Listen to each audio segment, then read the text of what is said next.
tactic where they got the people inside the courts, they got the people inside, and they're working against the Karmelo Anthony family on behalf of Sarah J. Fields, because she's a precinct chair and she's threatening to use her power from her precinct chair, I think District 30, to get people unelected and get people elected. They don't go against this case.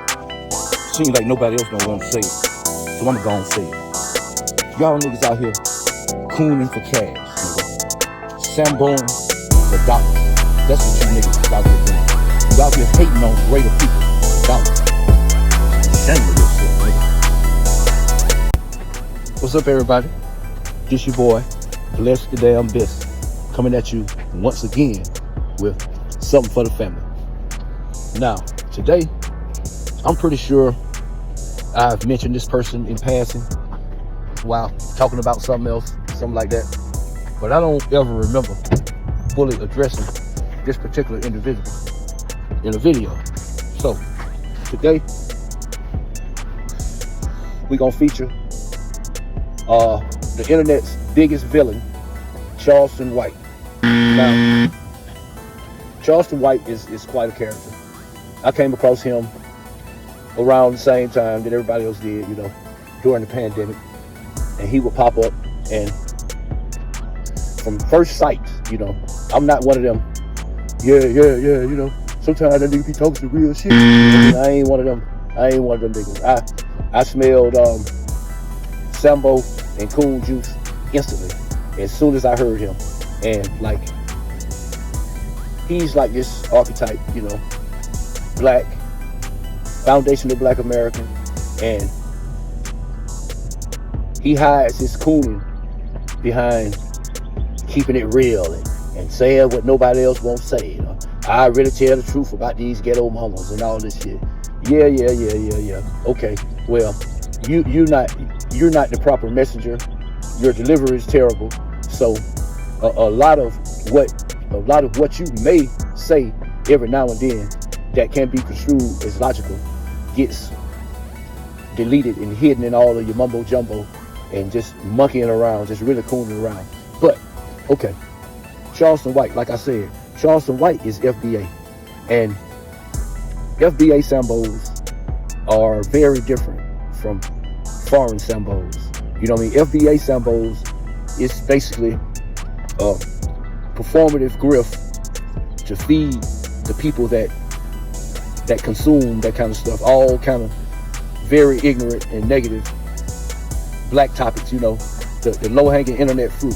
That's what he specializes in. He tries to say the most outlandish things he can say, and the more popular or famous the person is, or how big of an issue it is with the black community as a whole, those are the types of things he would put the most energy into and say the most vile things and run around with Confederate flags and all this performative bullshit. But at the end of the day, FBA is still FBA. And FBA, we got that family lineage. We see our grandmothers and grandfathers and uncles and all these different people. So at the end of the day, our heart won't let us go far, won't let us go too far with the coon.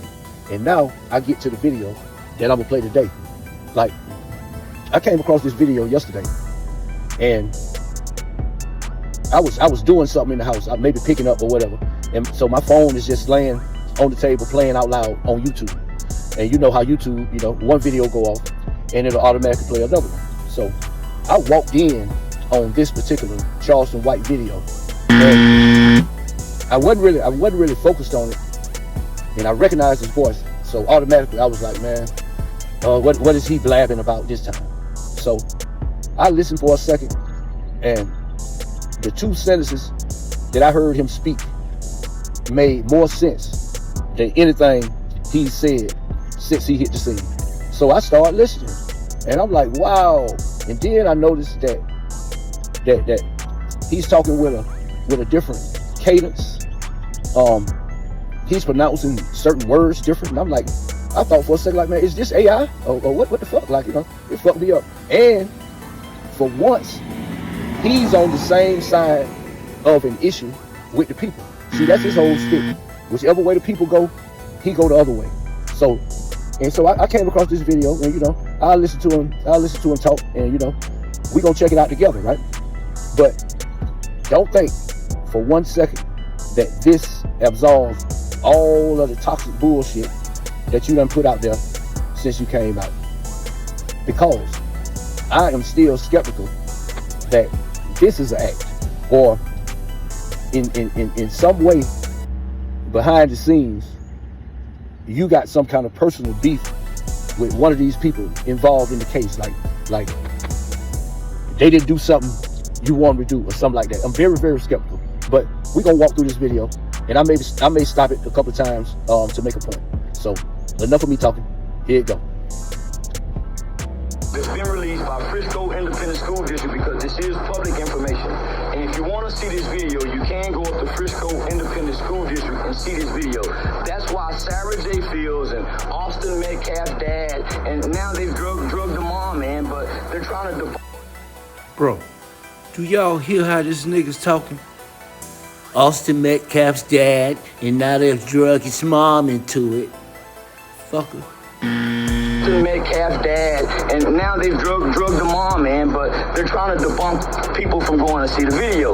Why do you think Sarah J. Fields, she released the indictment before anybody had the indictment, and she got a woman fired? Because they're using a new Jim Crow systematic tactic where they got the people inside the courts, they got the people inside, and they're working against the Karmelo Anthony family on behalf of Sarah J. Fields, because she's a precinct chair, and she's threatening to use her power from her precinct chair, I think District 30, to get people unelected and get people elected. They don't go against this case. So she's trying to use political power to influence and persuade this case. That is what Sarah J. Fields has partnered with Austin's family in trying to do. The mom wasn't too much in it. The mom's really been grieving. Jeff Metcalf has been playing for the camera because he's been an absent father who abused the mom, and he think he can get back in with mom, and mom doesn't want anything to do with Jeff. That's why you don't see them standing in the camera together like you see the Karmelo Anthony's family doing. So let me stick to the case, to the facts, right? So Sarah has a lady who works for the Collin County courts who just lost her job, who released the indictment before anybody had this. So for whatever reason, Sarah is getting all this information, and she's coming to misconstrue the information, and she's giving out misinformation and false information. Number one, the family has not touched the GoFundMe money. GoFundMe froze the money because the lawyers are trying to get the money. The lawyers are trying to get the money, not the family. It's the lawyers. The first group of people came through with civil rights lawyers trying to play for a civil rights lawsuit as if this was a police shooting. That's why they went with the race car. Biggest mistake they could have made. First mistake I told them they made, playing the race car. Now the white people were waiting for black people to play the race card. Now they're playing the race card in ways that we can't see. It's called racism.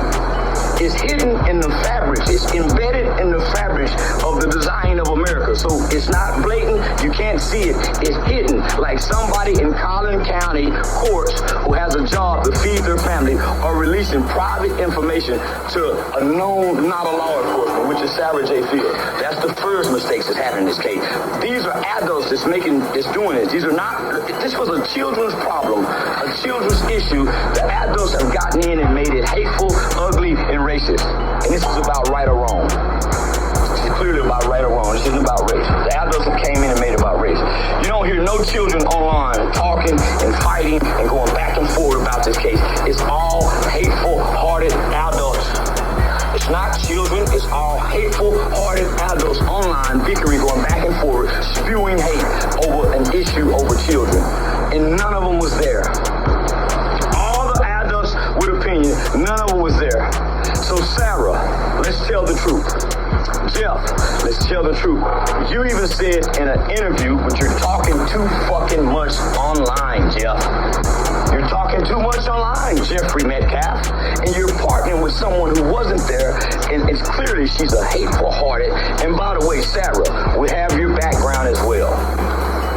You said Dominique Alexander is a horrible person, and he is. And you once were too, Sarah. You used to smoke meth. You was a meth addict whore. So don't try to get cleaned up in the Republican Party and hide behind this conservative shield as if you once was a liberal whore, getting high, selling your cunt. for Matt? So come on, Sarah. Don't play like you're just so high and mighty. Jeff, you're a woman beater. Used to beat your wife. The kids heard it. They saw it. You had anger issues, Jeff. Guess what? Your two big boys did too. They had very